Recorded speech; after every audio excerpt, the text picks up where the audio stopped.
Okay, everyone, thank you so much for tuning in to another episode of the Details Podcast. I hope you guys are listening on Apple or Spotify, but if you're watching on YouTube, you get a special treat because we have Hope, the owner of Pigsty Studio, in the podcast today. Thank you so much for being here.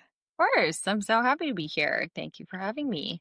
Yes, well, I always like to introduce with kind of how our paths crossed in life and then get into the beautiful world of you and your business and your creative genius and your talent because you're doing so many things. And if people aren't following you already, they should be because I'm continually inspired by everything you post. Thank you. That's so kind. I feel the same, honestly. So I appreciate hearing that. That's very nice. Yes, absolutely. And if for some reason a listener has been living under a rock, you've been featured everywhere from Vogue to Goop and New York Times, Martha Stewart weddings, and you're at like every major photo shoot that I think is going on in California. Like what photo shoots aren't you a part of is what I want to know. It'd be a shorter list.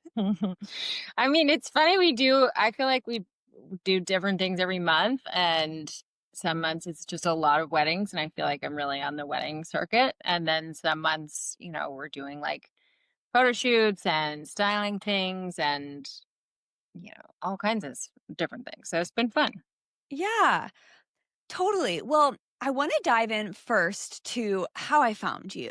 And I know, like, on your website, it's very, very wedding focused.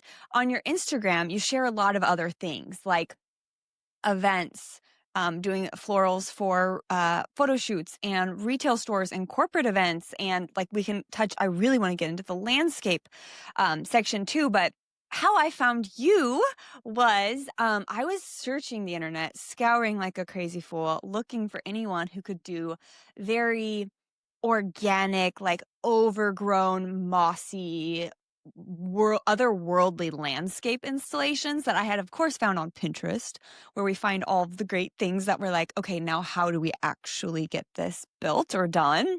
With being in the interior design world, that's a lot of times where I start. And with the Boot Barn project, they wanted to bring the outdoors in so many ways. The forest or waterfall being one, but all of these plants and trees and ferns and mosses and plants that I don't know the name of. And so I was like, I need to find someone.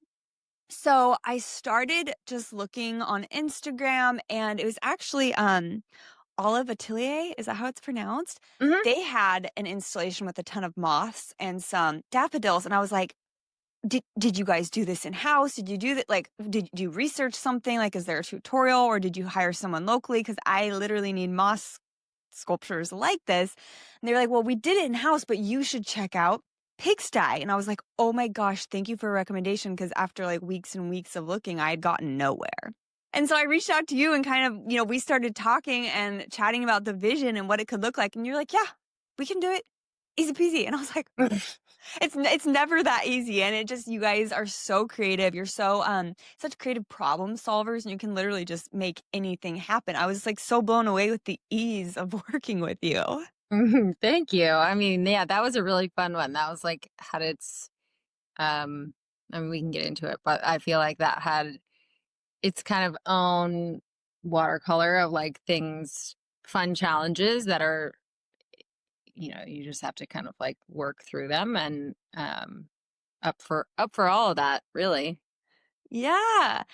So let's dive into your journey with florals, with landscape design, with all things flora and fauna.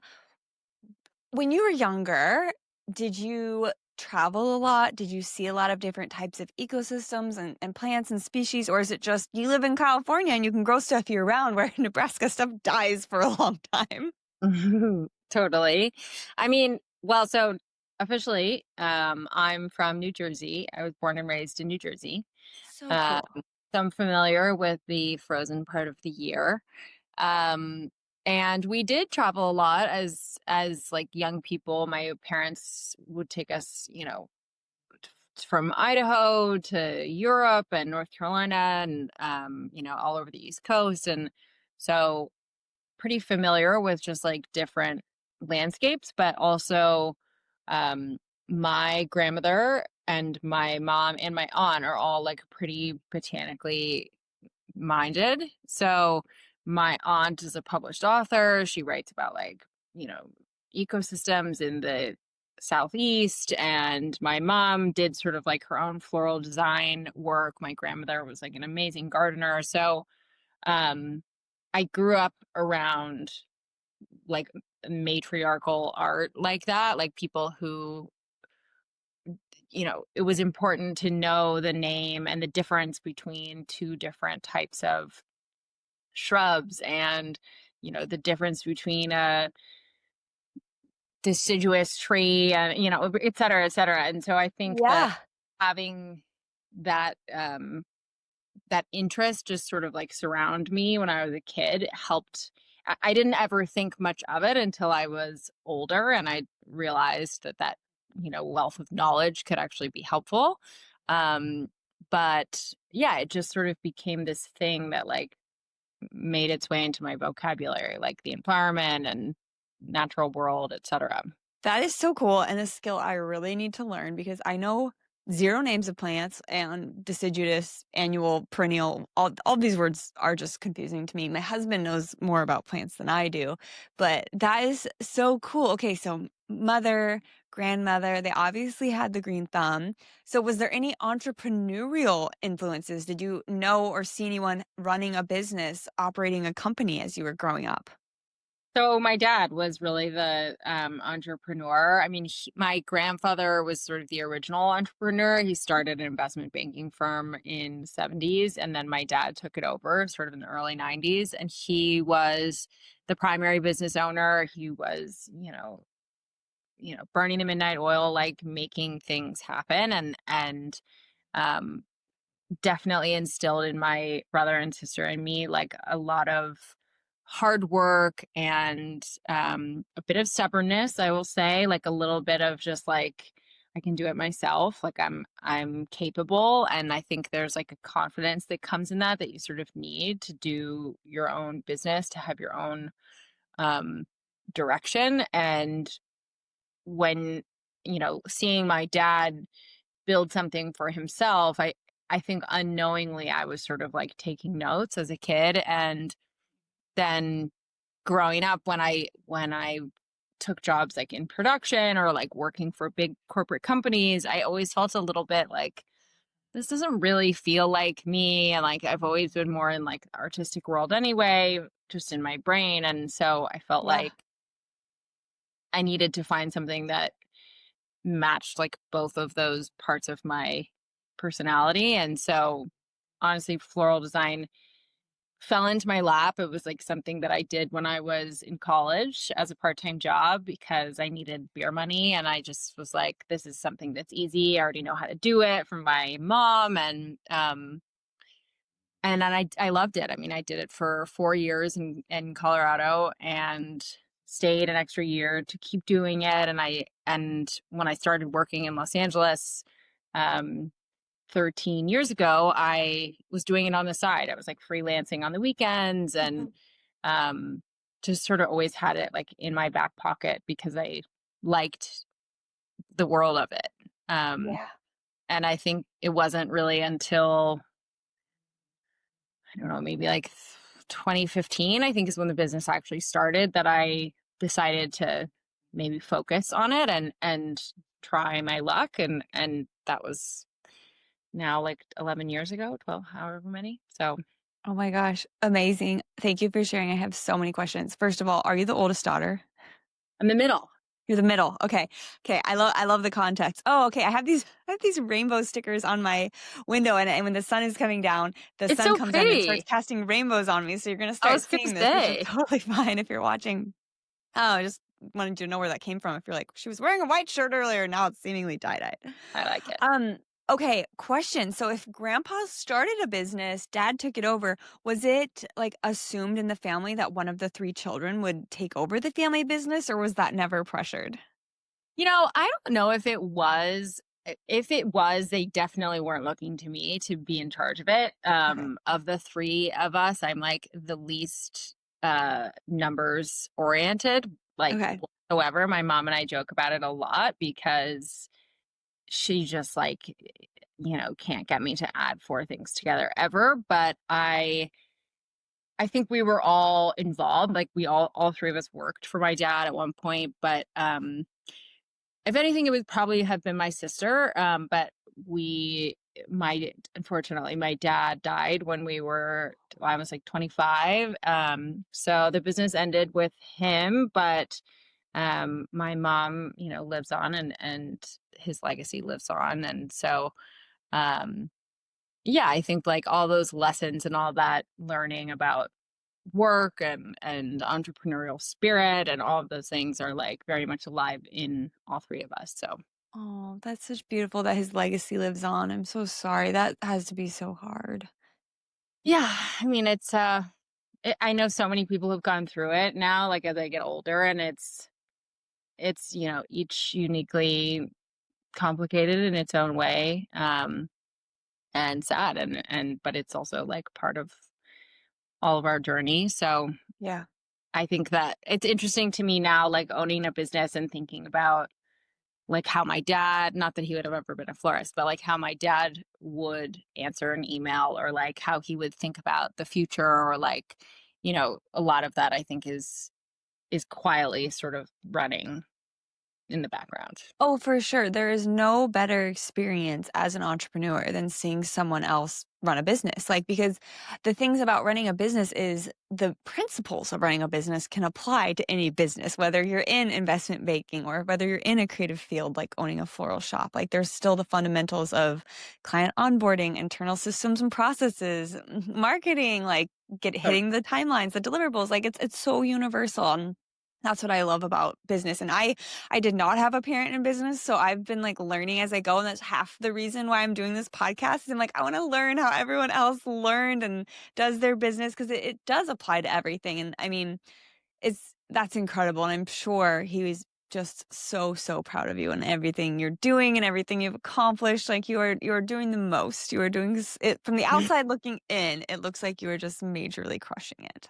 well, thank you very much. I think he would be very proud, but I think, any parent is proud of their kid whenever they're doing something hard. And I know my mom is proud too. So it's fun. And it's fun to get to share that with her. And because she does love flowers and plants, and I ask her advice all the time. So we're, all kind of like in the conversation. Yeah. Do you text your mom pictures? You're like, what do you think of these colors or these combinations? Totally. And actually it's funny, like sometimes I listen to her feedback and sometimes I don't, but like she has no problem being like, that's a little loud, or, I, like when she came to help me with a wedding sometime recently, she was like, don't forget to cut the stems and harden them off. Like, she's just like she's involved in her own way, in her own like managerial way. I But love it. yeah, no, it's awesome. I mean, she's she's definitely a guiding light in that department. That's awesome. Yeah, it's cool. Okay, so you said you went to college in Colorado. You had mentioned something about corporate work, so you didn't dive straight into floral design. I know you said you did it on the side in college. What were you going to college for, and what was this corporate job, and how long did that last when you were like, I need a shift? Well, it didn't last that long, to be honest. I went to school for sociology. I started University of Colorado doing studio art. So I did like the first 2 years, not exclusively, but like the majority of it was studio art. And then I switched to sociology. So I don't technically, but it feels like I have like a double major in Yeah, that, because I just spent so much time in both of those worlds. Which coincidentally I feel like really it was kind of exactly what I needed at the time.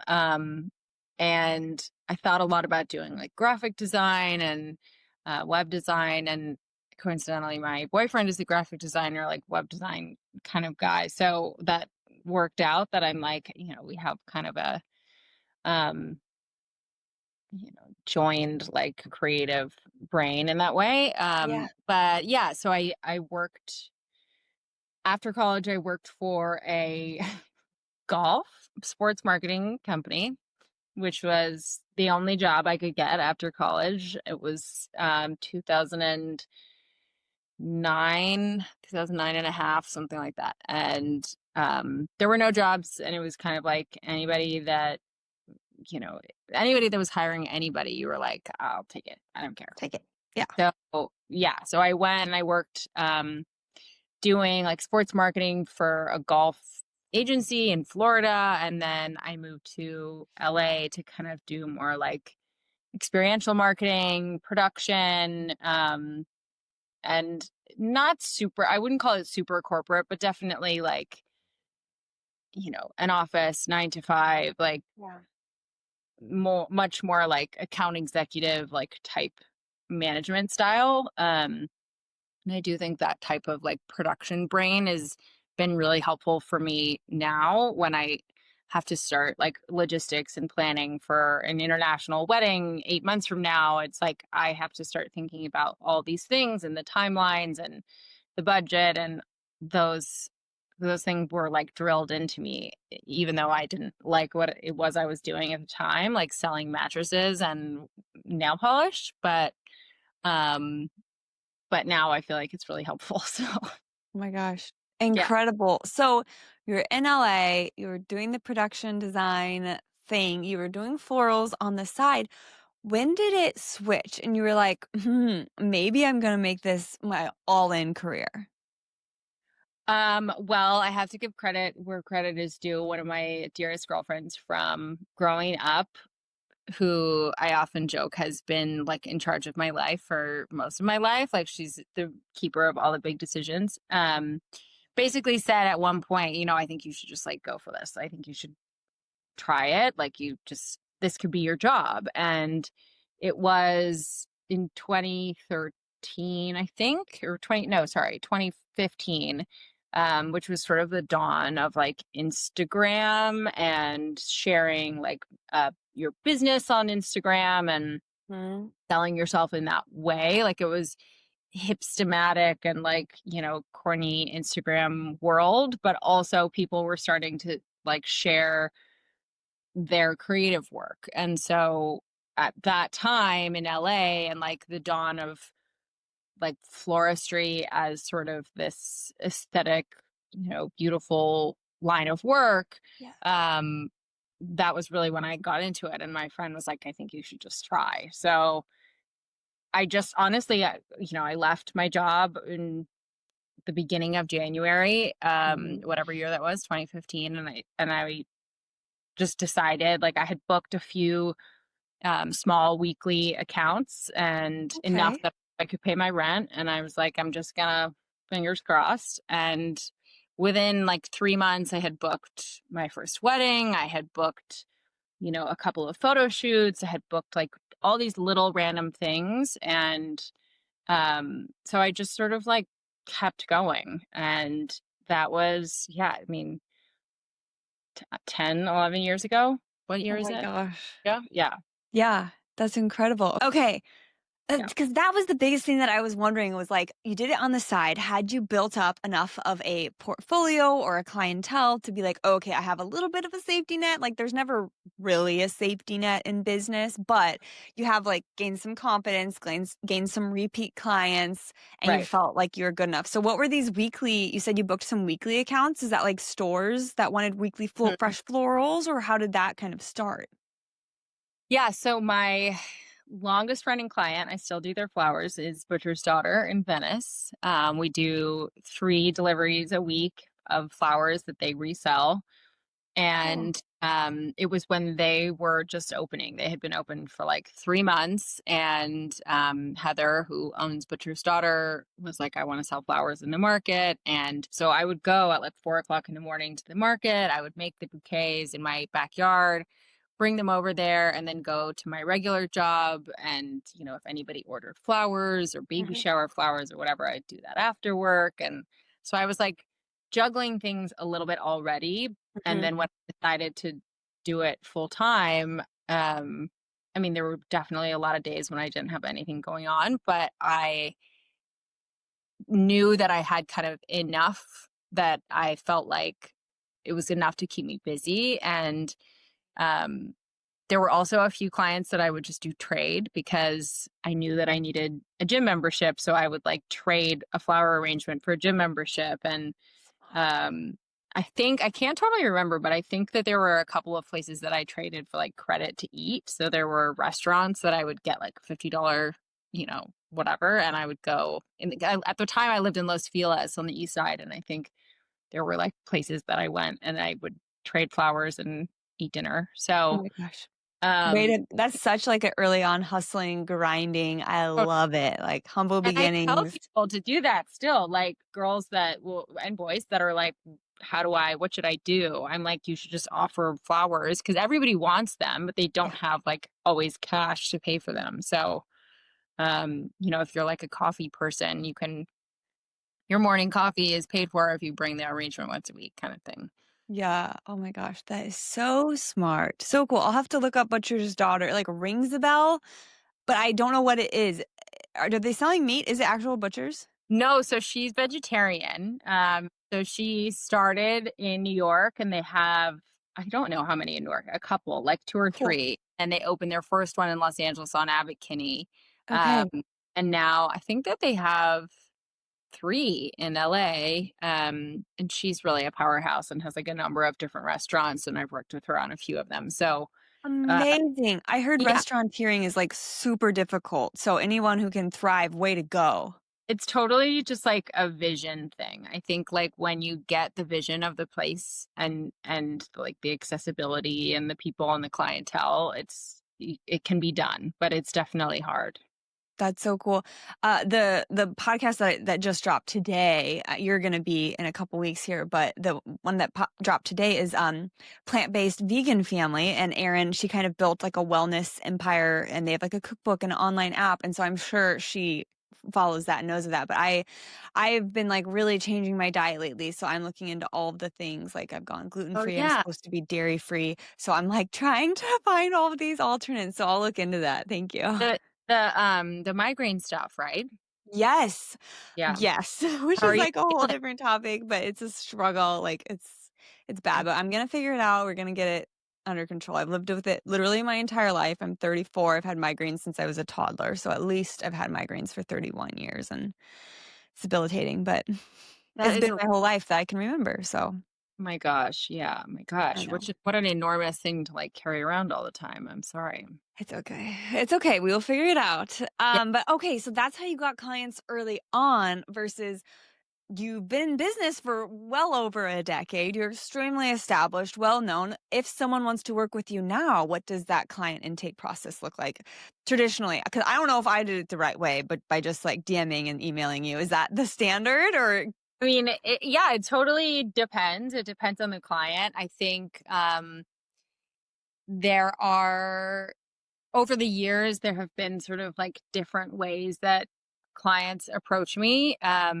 And oftentimes it's like a PR company or, a planning company, like somebody who has like their vendor list of people that they want to work with or have worked with. So some of them I'm familiar with. Like these days, the emails that I get are maybe 8 times out of 10 from somebody that I already know, I've already worked with. Um, Awesome. and but I do get, I wouldn't say the job that we did together was a usual type of job for us. I mean, I like things like that because it is, especially when we did it, like the time of year that we did it is not a Mm, wedding-y time. So my schedule was a lot more open and I felt like I had a lot of time to like invest in the research part of it. yeah. Um, Whereas if Wait, you had like, I need you to do this next month right now, I would be like, I cannot. Um, no, not only did I reach out to you like, I don't know, 6 to 9 months ahead, then the construction final finish date kept moving back. They kept telling me, oh, in 1 week, oh, in 1 month, oh, in 2 months. And then it was like 5 month plus right. delay. And so I'm sorry. And thank you for being so kind and flexible and gracious with, because the construction schedule is outside of my control, but you made No, it happen. yeah, it was honestly a lot more doable than even like we were like talking about in the beginning. We were like, we'll figure it out. And then I think by the time it showed up, we were like, oh, we can, it's Yeah. easy peasy.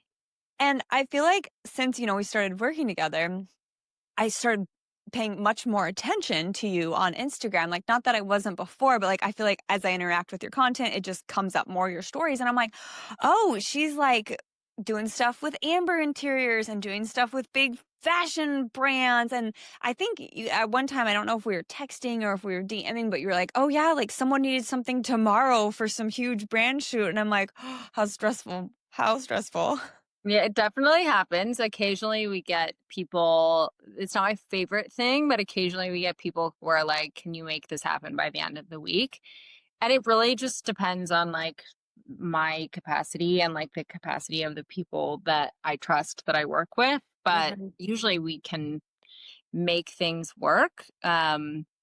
But and there's also like people obviously that I've worked with before, and if I know them, if I'm familiar with them, then like if they ask me for something, it's easier for me to accomplish it because I know that they're going to pay me. I know that it's going to be, Yes. respectful. I know that like the whole project's not complicated, Yeah, etc. you have a good working relationship. They understand your skill set, your deliverables. You understand like what they like, that they pay on time, that they're trustworthy. Like you always have that built-in trust, right? Yeah, that's so important to any small business owner, Yeah. for sure. I mean, like for you and for me, getting like a deposit down up front and to secure your spot in the roster of clients is so important and so valuable, and it's like a non-negotiable. Totally. And I look back now on like, 5 years ago, maybe 6, 7 years ago, when somebody would ask me for something, they wouldn't put a deposit down. I didn't get paid for, a job and I had nothing that I could do about it. Like I had no wherewithal to like go after them. And I was just at the mercy and a whim of the people who were hiring me. And Mm. I'll never forget this one beauty company asked me for a bunch of florals for a shoot. They like confirmed it over email, which they disputed later. And the morning of the event, I double checked the address or something like that. And they were like, oh, we don't know what you're talking about. Like, we didn't agree to these flowers and like this order's not confirmed and whatever. And at the time for me, it was a big event. It's not now looking back on it, I'm like, it wasn't that big, but it was a big event for me at the time. And Mhm. so I had all these flowers in front of me and I was just like, whoa, okay, this is like a huge learning for me that unless it's like explicitly written, like, We're we, contract girlies now. We have contracts. right, totally, we have a contract. But even sometimes people like won't, they won't sign the contract. And then it's like, I've sent the contract, but it didn't get sent back and it didn't get like signed and dated. And so then you get kind of into this weedy thing. And anyway, so now I try to be really lock, stock, and barrel about it because it does Yeah. happen where people Yeah. just, walk away. No, yeah, I mean, this we aren't doing this for charity. We're doing it as our business. We have to Mm, get paid. totally. Totally. Yeah. Oh my gosh. Okay. So, we've talked briefly about the business, how you started, how it's grown, how it works now. Um, can we talk a little bit about like your team, how you get stuff accomplished? And because I mean, you're doing tons of installations all over at tons of different sizes too. And I'm sure like a wedding is probably a huge scale and you need lots of hands on deck. How does that work for you? Yeah. I mean, I have a list of people that are my like go-to trusted designers. I try to book them as far out as I can for especially things like weddings because those are really design specific. I need like a specific team. Some people are better like logistic wise, Mm. some people are better like leading or like making specific types of arrangements, whatever. So I try to get that team dialed and like organized at least 6 months before if I can. Yeah. Uh, and be shocked how far in advance these people get booked. Like the best ones are booked like a year in advance, and it's just that's the way it goes. But and then I have a like I call it like a studio manager, but like a lead designer who Yes. usually handles most of the weekly accounts. So Amazing. We do a few stores and like the butcher starter, like I was telling you about, and then any weekly or any deliveries. So like people order, congratulatory bouquets or sympathy bouquets or whatever. So we do usually Monday through Thursday bouquets for delivery. And then that designer handles things like that and usually handles the delivery too, depending on the day. And then I have a friend who's also really good at like clerical and logistical stuff. And she helps me with booking travel and Mm. organizing itineraries and research in places like right now she's like looking for fridge vans in Newport, Rhode Island and things like that are just like running in my head, and if I can give them to somebody else to help manage, it makes it a lot easier. So Yeah. yeah, it takes a village for sure. How amazing. So is it like two girls full time and then that pool of people that you like contractually hire for spot events as they come up on your calendar? Like you said, you try to hire them 6 months out. It's really just like one. I mean, right now she is only 3 or 4 days a week. My previous assistant who moved to New York was on really more like 5 days a week. So she was more full time. And then during wedding season, she would work like 7 days a week often and, take a day off when she needed one. But Mhm. other than that, it's me and, just one person. So I'm wearing a lot of hats and have like different people who fill in the gaps of whatever needs done. For sure. And do you completely solely run your own Instagram account or do you have some help with that? I do it myself. I don't know why. Same.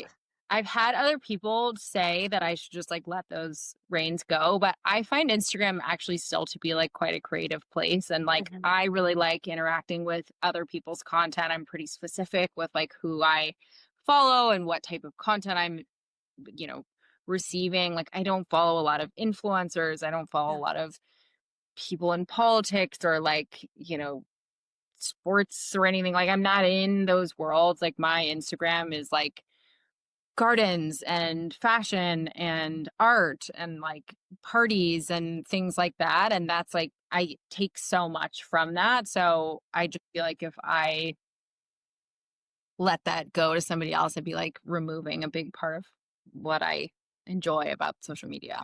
Yeah, well, and that was one of my other questions, which we can totally get to, is where do you find your inspiration? Because, like, I feel you. Some of my favorite accounts that I follow on Instagram are like people who tour abandoned chateaus or abandoned basilicas and stuff. And I'm just like, Yeah, that's so cool. I love that. And see, yeah, like, I wouldn't even know that that's out there, but I love that that's like everybody has kind of their own curated algorithm of like things that speak to them. yeah, I mean, I definitely find a lot of inspiration on online social media. I think mhm, we were talking about Pinterest earlier too. Like I especially when I'm working on like a proposal for a job, I find a lot of um inspiration from Pinterest and just online and like different color schemes and textures and like materials. I think I'm also like a tactile type of person, so I like to travel and see gardens and see, art and just kind of like receive things visually and like same. physically. So I try to at least do one like good travel trip a year. This year I was in Paris for a week, which I loved, Oh my and gosh, I was there in November. so amazing. I It's mean, the best. it really honestly is the best. And like I was there when it was 95 degrees and there's like no air conditioning anywhere in Paris, but you kind of have to just walk. Like there's not, you can't just like sit. I mean, you could just, I guess, go to a museum and sit there all day. But once you get sort of the museums done, it's like you just Yeah. walk and you take in architecture and like gardens and people eating and like what chefs are making. And all of those things bring so much out of me and like into the work that I feel like when I come back to work after traveling, I always just feel a lot more like at ease and like the work feels a lot more authentic. Same, and just inspired. Like there's so many different architectural time periods piled on top of each other in Paris and surrounding areas that it's just like oozing with interior architectural, and there's so many gardens. So yes, landscape and floral inspiration, Mhm. and just the food is so clean, and just the creative scene there is just abundant, and I almost just feel like you're there and it's just like flowing and you just feel it. And like every time I go to Paris, I always also make a point to leave Paris and go to Versailles, because Versailles is just like Mm. insane next level to me. Like it's I know. incredible. Have you seen the gardens? I have seen the gardens. We did like a picnic there with some friends who live in Paris a few years ago, and like she brought a chocolate cake, and I just like felt very Marie Antoinette. I was like just having my picnic in the grass in Versailles. Like I love living my life. Love it. Yes. Did you see that? I do not know how to pronounce it because I unfortunately do not know fashion. But did you see that like Jacquemus or Jacquemus or whatever did their fashion show in lingerie, which is like Oh, I underneath didn't. oh, I What need to is it? send you a link on Instagram. It's like where they actually, because all of the plants, like the orangery is on the, hold on, south side.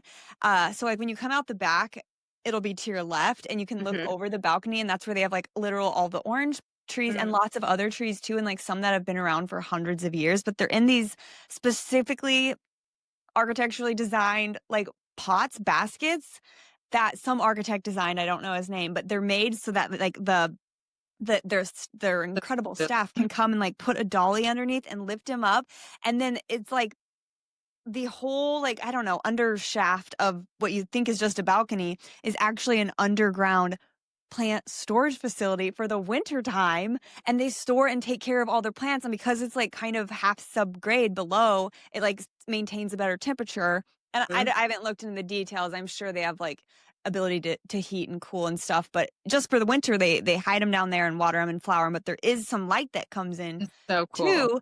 But since they did their fashion show in summer, all the plants were out, and it's just this big open empty hall. It was insane. I love that. That's so cool. And also, it's probably not climate controlled. Like, that's probably just like the historical way that the chateau is built, that it's like, climate controlled because they just designed it correctly, They're like so smart. they're so Yeah, smart. like did you know that his engineers rerouted rivers to get the water pressure to make their fountains go? So amazing. The other thing that I really love about the history of Versailles is that they would bring in like full size boats and have like life size reenactments of like, wars in the middle of the like pond, whatever that is. And you're like, Wild. but why? Like just for fun, I guess. Just cuz. Also when we were walking like kind of between the hamlet and the Petit Trianon, there's like all these trees and plants and walkways, and I think it was the Petit Trianon we got a pamphlet, but it was in French, so I don't know how to read it. But I need to like Google translate it because it has like a tree map of the Mhm. garden, and it says what species are where, and then also like if it was a gift to the king from China in Yeah. 1700 or whatever. It like has all these dates and information, and I'm like, I need to Google Translate this. It's too cool. And probably the people who are like manicuring and keeping track of all these trees are like the most expert people in the world. And they're just like, manicuring every single tree and like garden bed, which is so cool. Yes. Okay, sorry. That was a total tangent, but I'm obsessed with Versailles, so that was like my favorite tangent. Great. Me too. Okay. We'll get back to you. I'm glad you've been there. I'm glad we both find inspiration from Paris. I actually am so obsessed with Paris that I made like a I don't know if it's 62 or 68-page guidebook for Paris and surrounding areas. I remember. I feel like you posted something about that and I was like, mental note, look at this later, and then I didn't. But Well, I mean, it's honestly, I have a friend who's also a florist who's going there in cool. November. I feel like things like that are so helpful because if you go as a first timer, you're like, I actually have no idea what I'm doing. But For there sure. is a lot And to like we're aesthetic girlies. We want to stay in cute hotels that are also in good areas, close to good restaurants. Like we want to be walkable. We want to do all the things. And so like I just put all of everything I could think of: hotels, restaurants, transportation, museums, things in town, things right outside of town, day trips, like cute, man, aesthetically pleasing tea shops, and like all the things I put in there. But love. anyways, back to America. You're in Venice, right? Okay, because I in my Venice. head, you're in Los Angeles, but your Instagram says Venice, so I was like, "Oh," and then you came down to Irvine, which is where our project was together, so I was like, "She's just a traveling bee," and then you mentioned going to Europe to do weddings. I'm sure that is, like, a whole logistical superpower. Challenge. Yeah. It's a Wow. Okay. So, let's see, where's my next question? That was just too much fun. Okay. Okay, we talked about your team. Let's talk about any computer programs, apps, things you use to run your business. Obviously, we're on Instagram. That's a part of the marketing arm, but do you use any apps to edit videos or reels or any like accounting software like QuickBooks or any other apps or computer programs that make your business and your streamline possible? I definitely use QuickBooks. My bookkeeper showed me QuickBooks however many years ago, and I was like, I don't know how to do this, and now I'm like, I don't know how I did this without QuickBooks actually. Wait, do So you run your own QuickBooks? well, I don't know if I would say that. Like I send my invoices through QuickBooks, but my bookkeeper is like, Same.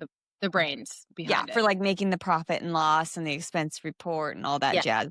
all of that. I'm Okay, so not you have a bookkeeper. That's another kinda, like, person on that Yeah, helps you, right? totally. Yes, Yeah, totally. amazing. And also an account. She's not the accountant, but I have also an accountant who does all my taxes and everything. But Same. yes, I have a bookkeeper who manages my sometimes like crazy, billing from like 25 different people in 1 month. Yeah. But yes, QuickBooks. And then I do use Canva, which Mhm. I came around to a few years ago. I think my sister told me about it. And I think that really has changed the game just in terms of like leveling up from, creating my own PDFs. And like, I think I was working on Keynote or Pages or something. And I think just visually, like laying things out and like telling the proposal kind of like a story and setting the Mm. mood for the client has helped them to see like what I can see when I'm talking about a wedding. And like, we, then in the last year or 2 years, I started putting like an atmosphere page in the beginning. And Yeah, I think, I'm thinking back to the proposal you sent me, and I'm like, "Oh, yeah." yeah, because I just feel like it tells me and it tells them like, here's where we're going with this. And You understand the vision, the direction, the vibe, the aesthetic. Yes. yeah, instead of just like jumping in with a bunch of visuals, I think it helps. And just like, textures, materials, like whether that's marble or like velvet ribbon or, champagne towers or whatever, like things that sort of give the vibe. So Canva has been very helpful, I think, for me just in like blending Pinterest with the logistics of the event. Yeah. And I'm trying to think if there are any other ones. I mean, definitely I use Pinterest, but who doesn't? Literal. Sometimes people don't. Actually, I've had brides who are like, I don't know how to use Pinterest. And I'm like, I just want to like show you because I think you could. But I think some people go like way down into the Rabbit deep. hole. They're like, I don't know what to do. The brides who don't use Pinterest, are they super young? It hasn't been a part of their upbringing like it was ours?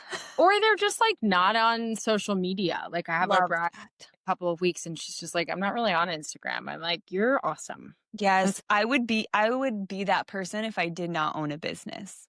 totally for sure. Okay.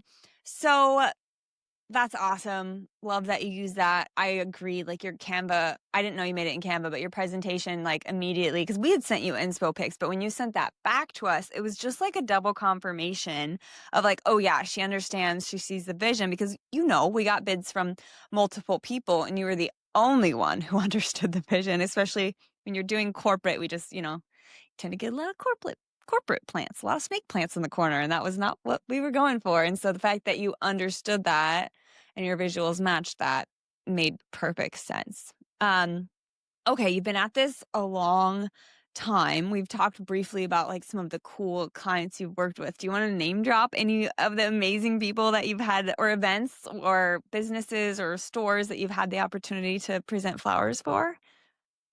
Um, I Well, I'll say like a couple of them.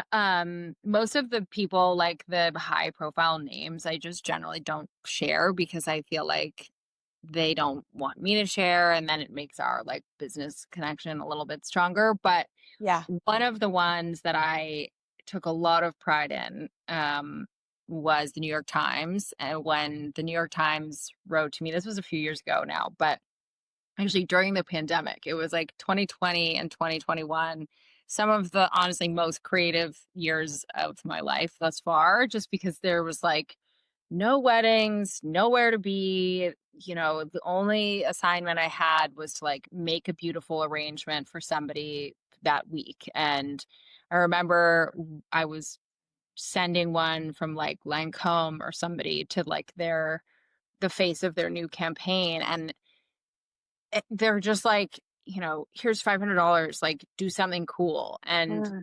so your whole job that week is just to like find the most beautiful things you can find and, make this beautiful arrangement for whomever. Same with the New York Times. I remember they wanted to send flowers for whoever it was. I can't even remember. And I just felt like, I think I cried actually. I was like that moved by this because I was like, the New York Times was a staple in our house growing up. Like my mom and dad both read it cover to cover. Yeah. My grandfather used to like cut out, articles from the Times and like send them snail mail to us. And Oh. it just was like on a completely other level for me. It was like huge. And the fact that the New York Times was writing to me, whoever he was, like whoever from the New York Times was sending something, um, made a huge impact on me. That was very special. And since then I've had, you know, a number of other people who are big A-list celebrities who send flowers through me that I feel very, very lucky to represent and work with. And I think having those relationships like every single time gets me because I'm just like, that's like, I don't know. It's just those people are they have really good taste, not Yeah. speaking for myself, but like in general, they have really good taste. And so to include me in that list of like people that are worthy of like sending flowers to their friends and family is very special to me. So Totally. And you have excellent, exquisite taste. You present things like I only see what's on your Instagram, right? And I think like a couple weeks or months ago, honestly, I don't know. And like I'm just talking about the things you do tag on your stories, right? Like you were at I don't know if it was a corporate event or if it was like I have no idea what it was, but you tagged them and I was like, "Who is this? This is the coolest floral arrangement I've ever seen like you do," which they're all cool. So I'm always like, "Oh, it can't get cooler." And then you present something else, and I'm just like, what the is this? This is plants? Like, what? This is incredible. And I can't remember what it was, but I messaged you. I was like, what is this? Because you tagged them, and I'm like, I still don't know what this company is. And you told me about the event. I'm like, wow, that is so cool. And then uh, also, like, what are you doing? Like, there's another one that blew me away. Was it for Cezanne, like their retail store or something, or some fashion person? And you tagged them, and I was like, wow, that fits. Like, that looks like them in a mm. floral arrangement. Like, you really understand the different aesthetics. And like I said, I only know the people you're tagging on Instagram, and that's who I'm talking about. I'm like, that's so cool.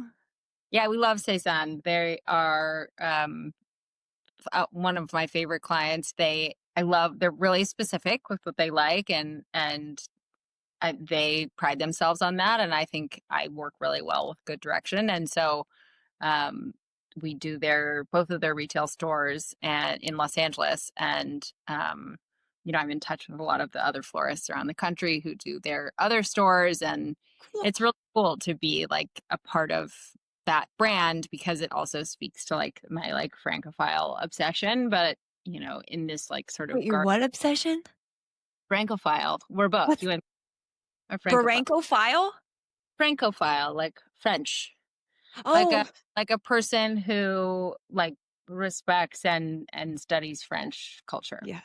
I should know that. I'm part That French. too. Okay. Yeah. Word of the That- day. Love that. Oh, so cool. So cool. So, been in business a long time and you travel for work. You're constantly doing things. What are some things that you've learned along the way, that you've learned along this journey, not Jersey, little tidbits of knowledge that you could pass on to people? Well, I was thinking about this because I feel like I have been asked this before, like overall learnings. And Mhm. I think the thing that has resonated for me the most and been sort of like the through line for me is being not only like kind, but I think being hardworking and just trustworthy. And so often, if you're getting a job from a person who doesn't know you, doesn't know your work or hasn't worked with you before, the thing that gets you through the front door is like how you present yourself and how you inspire confidence. And that not only is through like kindness and just like human empathy, but also being earnest and being hardworking and being trustworthy and being really upfront. And I think that it's easy to want to do things just for money, but I think having integrity is like what brings clients back. So, telling people that they're budgeting too much for something, or that this is the way that you can do this, the right way, or I wouldn't use those plants if I, were you, because they might not live in that space or whatever. Like being upfront with people, I think inspires those people to trust you, and then they know that you know what you're talking about and you're not just like trying to get in the door. So I think over time that has the people that I work with, repeatedly, they are coming to me because they know that I'm going to give them my opinion, and I'm that way in most of my life. Yeah. Just, it's really no bullshit. It's just like, this is the way that it is. And I want them to know what I know. So Yeah.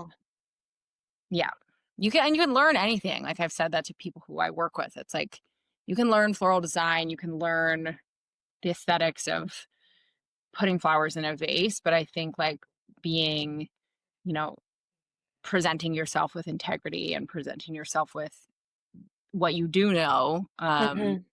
gets you that much further, if that makes sense. Yes. For sure. No, and I love what you just said too, of like anyone can learn how to put flowers in a vase. I feel the same way about interior design. Like I saw a quote recently that said, anyone can pick a paint color, fluff a pillow, specify a sofa, but that doesn't mean the space has soul, Mhm, right? It mhm, could just be the Instagram worthy post, but like when you walk into spaces that truly have soul and are thoroughly detailed, designed down to every millimeter, mhm, and I feel the same about your florals. There are so many floral shops out there, ads trying to sell you flowers or pushing you to purchase flowers around the specific floral oriented holidays, but they look lifeless and they don't have a soul. And it's just obviously mass production on repeat, where, like I told you, yours, they do have soul. And I've never seen two that are the same. And each time I see something, I'm like, well, that's my favorite thing she's ever done. And then I see something out. Like I'm literally half my phone is probably screenshots of your work and I don't even know plants. I'm just like, these colors and shapes and patterns are so inspiring to me that I'm like, I have to screenshot these. And sometimes I just look back at them and I'm like, yep, still obsessed, still love what she did. And it's like, I feel like I'm growing as a creative looking at your stuff because, well, I don't know plants. I do know a beautiful composition, great contrast, like hierarchy of how the eye moves through something, and you accomplish all of that and more. And so, I don't know how we got here, but I'm just trying to tell you that I love your work, and I do think all of your arrangements and all of your installations truly have like a soul to them. It's not just like you said, just trying to push a product and make a sale. totally. Yeah. I think thank you for saying that. I think there's a lot of work that goes into it and like years of practicing. And there were, I'm sure, many times of getting things wrong in the beginning. I'll never forget designing a bridal bouquet without a backside. And then I like handed it to the bride and she took a bunch of photos of it backwards. I'm to this day still mortified over that. Like that was like 15 years ago. But I there everybody makes mistakes, everybody like learns and gets better, and Mhm. the point is like you're better at the end of the day if you use those things to be like to present the best version of yourself. So, For yeah, sure. For sure. The times when my business has grown the most was when something the world would have seen as a negative, like, "Oh, I didn't get that job," or I felt taken advantage of or something. Well, if I didn't get the job, I researched the designer who did and I saw what they were doing. And not that I'm copying their aesthetic, but I'm like, oh, they're really good at marketing, or they're really good at asking for the sale, or they're really good at XYZ business wise. Or say I felt taken advantage of. Update that contract, Tara. Like, put this in your terms and conditions, you know? So, like, anything, like you said, over the long years can be used as learnings, can be used as insight to better yourself, better your business, better the client experience, better our internal processes and systems to like make it run smoother. Like I am totally. 100% in agreement with you there. And I feel like also when if you don't book a job and then you see somebody who did, to me, way early on, somebody was like, it's just business. And I think that that has helped me a lot because I've said this a number of times, like, at least in Los Angeles, like, this is a huge city. There's so much work for so many people. And like, when it goes to somebody else, it's an opportunity for me to see what that person is doing. And I remember like losing a job to Sarah Winward, who is like the biggest floral designer, I think, in the country. Sorry, I've And never heard of her. I've only heard of you. I'll send you. She's actually in Utah, so maybe I don't know. You would like the like more mountainy aesthetic that she's got going on. But she did this like stunning production at Amangiri, and I remember because the same client like asked me for a proposal. Okay.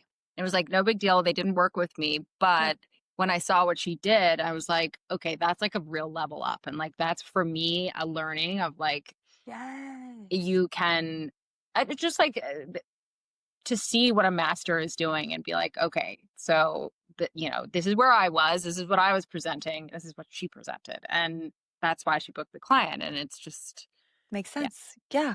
Okay. Sorry to get on another Paris tangent, but you said like, the best of the best. I don't know if you follow Kyle Bunting on Instagram. He does I think so. incredible hide rugs and hide art and murals. We had a lot of his stuff at Boot Barn, Yes, but right. the point is that I also follow his personal account. He says every time he goes to Paris, he walks through the Four Seasons there because I don't know who, maybe you do, but there's some floral person who does installations there in like the lobby and some of the public spaces.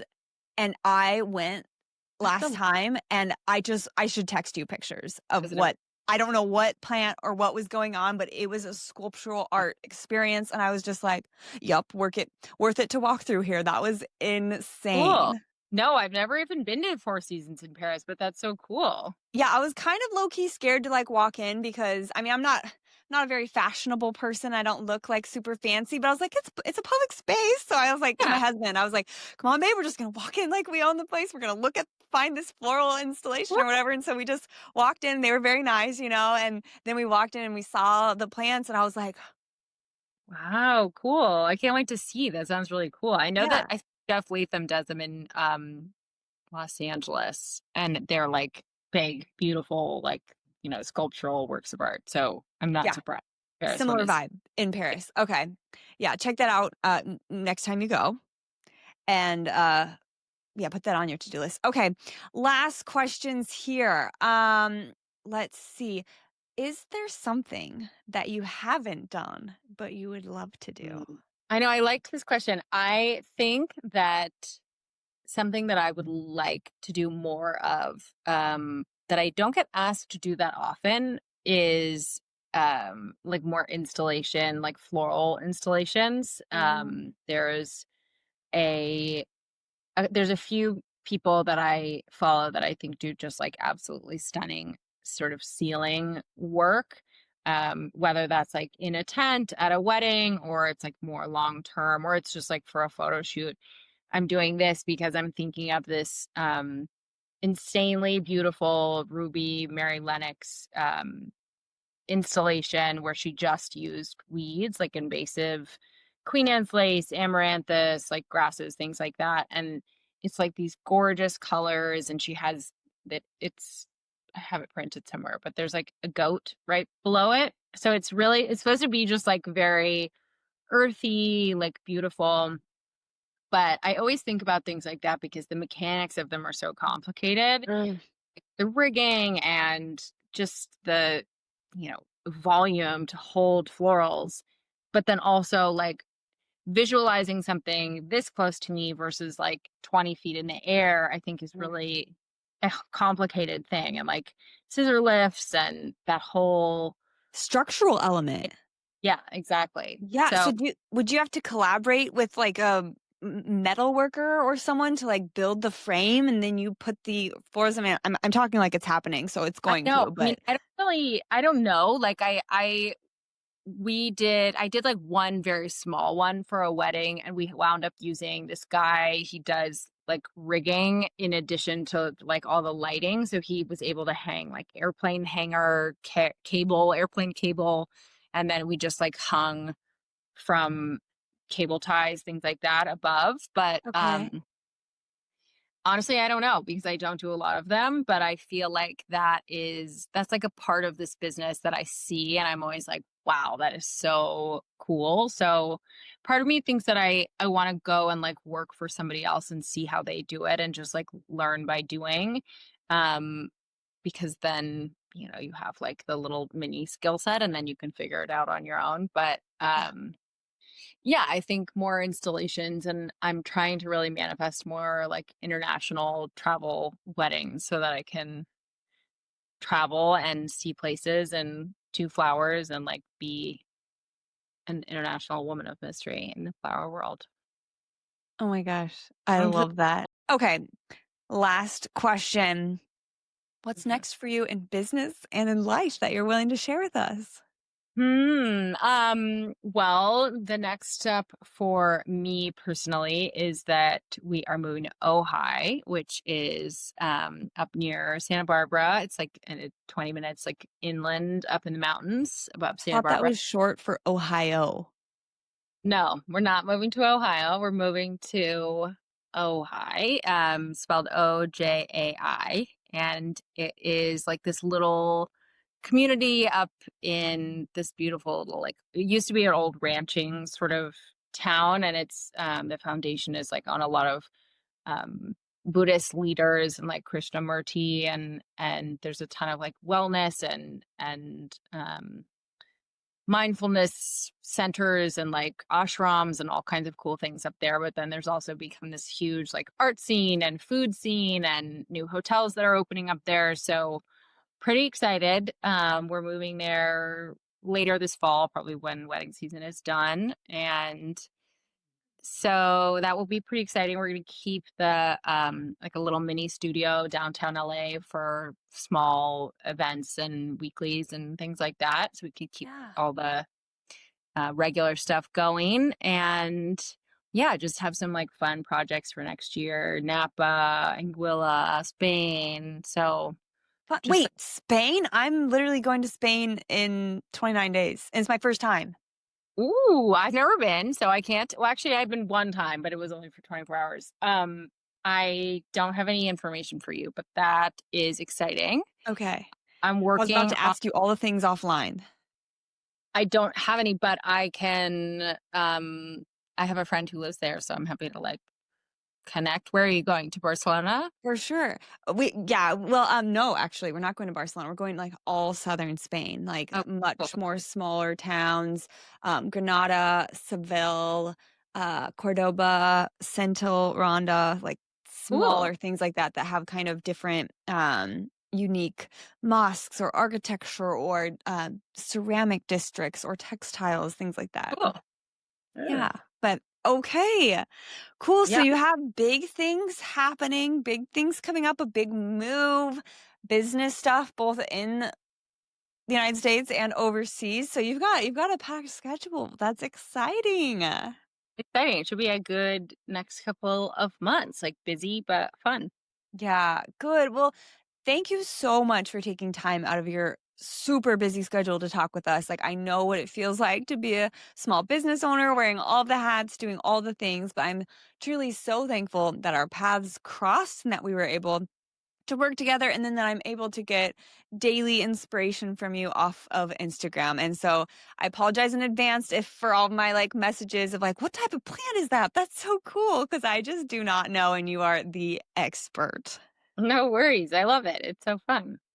Awesome. Well, thank you so much for chatting with me, and everyone, please tell them where they can find you if they're not following you already. We are at Pigsty on Instagram and pigsty.co on the internet. Perfect. You guys heard it here. All right. Have a good rest of your day. Thanks, Tara. Thank you, Hope. Bye. Thanks so much for listening to the Details Podcast by The Heartland. If you enjoyed this episode, please follow along on Instagram at The Details Pod, subscribe on YouTube, and leave us a review. Turn on your notifications to hear new episodes every Monday. See you next week. Bye.